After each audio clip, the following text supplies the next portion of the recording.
किसी भी पेपर को पास करने के लिए सबसे ज़रूरी होता है उसके बारे में पूरी चीज़ें पता होना। तो चलिए शुरू करते हैं। हर हर महादेव दोस्तों, जैसा कि आप सबको पता है मैं 2026 पीओ के लिए तैयारी कर रहा हूँ।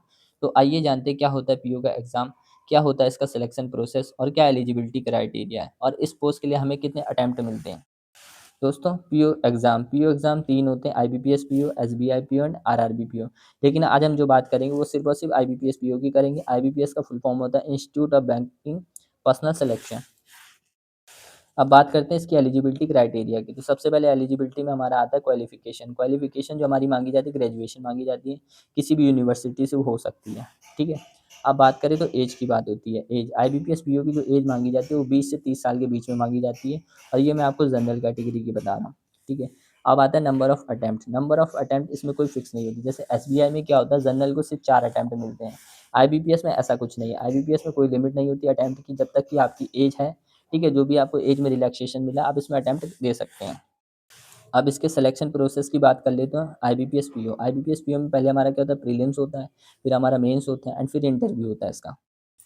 अब बात करते हैं एग्ज़ाम पैटर्न की, ठीक है। एग्ज़ाम पैटर्न सबसे पहले प्रीलिम्स की बात करते हैं तो प्रीलिम्स में हमें 1 घंटा मिलता है और 100 मार्क्स का होता है ये, ठीक है। इसमें 3 सब्जेक्ट होते हैं हमारे, इंग्लिश होता है, क्वांट होता है और रीज़निंग होता है। इंग्लिश में हमें 30 क्वेश्चन मिलते हैं और 30 मार्क्स के होते हैं, उसके लिए हमें 20 मिनट मिलता है।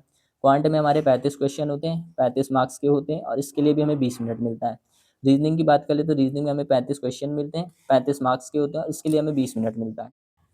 अब आते हैं एग्जाम पैटर्न मेंस के। मेंस में क्या हमें 3 घंटा मिलता है प्लस 10 मिनट मिलता है और ये टोटल 225 मार्क्स का होता है, ठीक है। पहला जो हमारा सब्जेक्ट होता है वो रीजनिंग प्लस कंप्यूटर दोनों मिक्स होके आता है और इसमें हमें 40 क्वेश्चन होता है और ये 60 मार्क्स के होते हैं।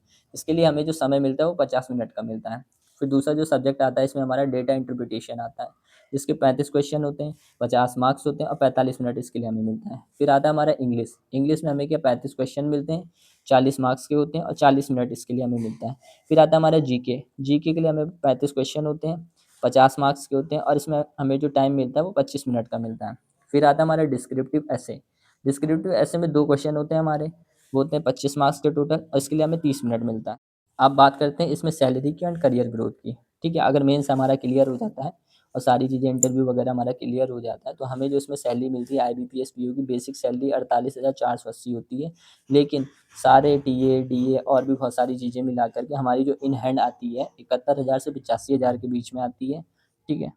अब बात करते हैं कि ये पेपर मुश्किल क्यों है। सबसे पहला मुझे जो लगता है वो है ह्यूज कंपटीशन। हर साल इसमें 20 से 25 लाख लोग इसमें फॉर्म भरते हैं, ठीक है, तो कंपटीशन काफ़ी ज़्यादा है। फिर इसका डिफ़िकल्टी लेवल, जैसे प्री की स्पीड हो गई, मेंस हो गया। प्री में क्या सबसे ज़रूरी होता है हमारा स्पीड, मेंस में क्या था हमारे कॉन्सेप्ट क्लियर होने चाहिए, ठीक है। और तीसरी चीज़ मुझे लगता है कि लैक ऑफ कंसिस्टेंसी, या हमें ढंग से कोई गाइड करने वाला नहीं मिला या हमें कोई राइट मटेरियल नहीं मिला। तो ये सब भी मुझे लगता है कि ये सब दिक्कतें होती हैं तभी इंसान नहीं कर पाता, अन्यथा वो कर ले जाएगा। तो अगर आपको वीडियो पसंद आई हो, इन्फॉर्मेटिव लगी हो तो चैनल को लाइक एंड सब्सक्राइब करना ना भूलें। हो सके तो कमेंट भी करें।